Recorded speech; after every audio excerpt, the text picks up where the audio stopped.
हिंदुस्तान में कई हिस्सों को देवभूमि कहा गया है, लेकिन बिहार की भूमि को जरा देखिए तो आपको अलग अलग धर्मों के जन्म स्थान भी यहां पर नजर आ जाएंगे। यहीं से बुद्ध हुए, यहीं से महावीर, यहां पर माता सीता का जन्म हुआ। लेकिन इन सारी चीजों के बीच अगर आज के काल की हम बात करते हैं तो क्या बिहार को भगवान भरोसे छोड़ देना चाहिए? क्योंकि कोरोना के जो हालात दिख रहे हैं, जिस तरह की टेस्टिंग चल रही है, जिस तरह की उपचार की व्यवस्था है, सिर्फ एक ही चीज मन में आती है, ये तो भगवान भरोसे बिहार है। कोरोना ने जैसे ही देश में दस्तक दी, तब शुरुआती नियंत्रण सरकार की बड़ी जिम्मेदारी थी। सरकार ने इसके लिए नेशन वाइड लॉकडाउन लगाया, लेकिन राष्ट्रव्यापी लॉकडाउन को हमेशा के लिए नहीं लगाया जा सकता, लिहाजा इसे लोगों के ऊपर भी छोड़ा गया और राज्यों के ऊपर भी। अगर आज हम कई राज्यों में कोरोना के बढ़ते हुए आंकड़ों को देखते हैं तो ये तस्वीरें उसे बहुत हद तक एक्सप्लेन कर पा रही हैं। बिहार में अनलॉक की स्थिति से निकलते हुए जब 16 जुलाई से दोबारा लॉकडाउन लगाया गया तो कई बाजारों में ऐसी तस्वीर देखने को मिली।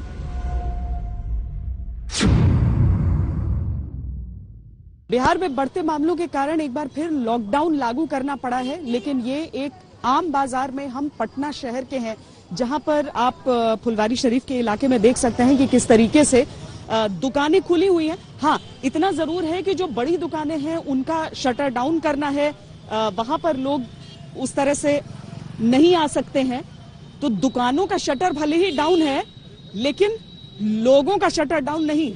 लोग सड़कों पर अभी भी निकल रहे हैं, घरों से बाहर निकल रहे हैं, चाहे गाड़ियां हो, बाइक्स हो या फिर इस तरीके के बाजार, क्योंकि लोगों को अगर अपना रोजगार देखना है तो उस हिसाब से जाहिर है कि उनको रोका नहीं जा सकता। लॉकडाउन न लगाया आज? जी हाँ, लगा हुआ है जी। लॉकडाउन के बावजूद इतना रहेगा? नहीं, भीड़ थोड़ी रहता, अभी लग रहा है भीड़। अभी लग रहा है भीड़ यहाँ पे। तो लॉकडाउन के बावजूद भीड़ तो अभी यहाँ पर आप देख रहे हैं। लॉकडाउन लगा है आज फिर से यहाँ पे? हाँ जी। लेकिन भीड़ देख के नहीं लग रहा है सर? भीड़ देख के तो लग तो रहा कि नहीं। सोशल डिस्टेंसिंग लोगों की जिम्मेदारी है, लेकिन जहां सरकारी कठोरता नहीं है वहां लोगों ने ही कोरोना संक्रमण की चेन तोड़ने वाले इस नियम को ताक पर रख दिया। बिहार उन राज्यों में से है जहां कोरोना संक्रमण के आंकड़े अचानक बहुत तेजी से बढ़ने लगे हैं। संक्रमण बढ़ने की जो रफ्तार बिहार ने पकड़ी है वो चिंताजनक है। 11 जुलाई को 631 नए मरीज सामने आए और कुल मरीजों की संख्या थी 14,575। 12 जुलाई को 798 नए मरीज जुड़ गए, कुल संख्या 15,373 हो गई। 13 जुलाई को 1269 नए मामले आए और कुल आंकड़ा 16,642 पर पहुंच गया। 14 जुलाई को 1317 नए मामले आए, कुल आंकड़ा 17,959। 15 जुलाई को 1320 नए मामले, कुल आंकड़ा 20,173। 16 जुलाई को 1,385 मामले जुड़े और संक्रमितों की संख्या 21,558 हो गई। 17 जुलाई को 1,742 केस आ गए और संक्रमितों की कुल संख्या 23,000 को भी पार कर गई। यानी एक सप्ताह के अंदर करीब 10,000 केस बिहार में बढ़े। डराने वाली बात तो ये है कि इससे न शासन के लोग सुरक्षित बचे न प्रशासन के। कोरोना का जो संक्रमण है वो मानो लहर की तरह उठता है और बिहार अब इसके संक्रमण काल को इस रूप में देख रहा है। आंकड़ों पर हम सीधे तौर पर नहीं जाना चाहते हैं, क्योंकि अभी 20,000 का आंकड़ा पार करते हुए बिहार राज्य ये दिखाता है कि बाकी राज्यों की तुलना में वो कहीं पीछे है अभी इस मामले में। लेकिन अब जो कोरोना ने दस्तक दी है तो पौष इलाकों में भी दस्तक दे दी है। हम राजभवन के सामने खड़े हैं और यहां से भी मामले कोरोना संक्रमण के निकल कर आए हैं। इसके साथ ही जो भारतीय जनता पार्टी का दफ्तर है, यहाँ पर जो पुलिस महकमा है, जो मेडिकल कम्युनिटी है, हर जगह से अब कोरोना पॉजिटिव मामले एक के बाद एक सामने निकल कर आ रहे हैं। और एक ही दिन के भीतर यानी 24 घंटों के दायरे में जो 1320 का आंकड़ा बढ़ा, उसने 20,000 के आंकड़े को पार कर दिया राज्य में। कुछ दिन पहले ही बिहार के मुख्यमंत्री आवास में कोरोना ने दस्तक दी तो उनकी भतीजी पॉजिटिव पाई गई। सीएम आवास से थोड़ी ही दूर राजभवन है, जहां 3 दर्जन से ज्यादा लोग कोरोना से संक्रमित पाए गए। खुद बीजेपी दफ्तर के 75 कर्मचारी और कार्यकर्ता कोरोना की चपेट में आ चुके हैं।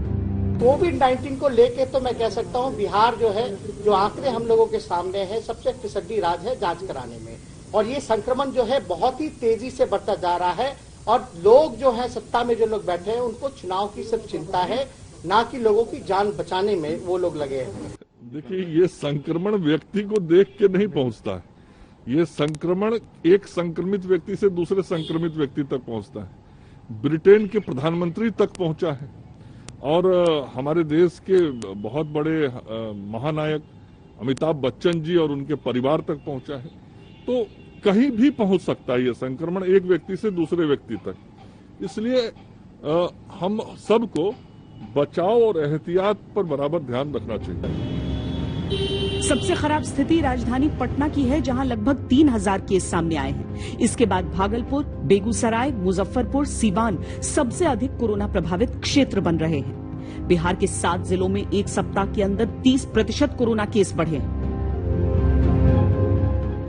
मंडल स्तर पे सैंपल कलेक्शन की व्यवस्था की जाएगी ताकि लोगों को जो कहीं दूर जाना पड़ता है, अभी हमारे सभी जिला सदर अस्पतालों में, मेडिकल कॉलेज अस्पतालों में और राज्य के कुछ चिन्हित अस्पतालों में इसकी व्यवस्था की गई है, लेकिन अब सभी अनुमंडल अस्पतालों में भी सैंपल कलेक्शन हो जाएगा तो लोगों को सुविधा मिलेगी और इसका निर्देश हमने दिया है और यह काम अगले कुछ दिनों के बाद शुरू हो जाएगा।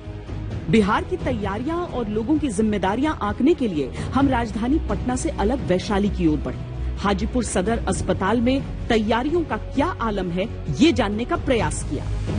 नमस्कार, मैं हूं अंजना ओम कश्यप। हमें उम्मीद है ये वीडियो आपको पसंद आया होगा। लेटेस्ट खबरों के लिए यूं ही देखते रहिए आज तक और इस वीडियो के पसंद आने पर लाइक, शेयर एंड सब्सक्राइब करना ना भूलें।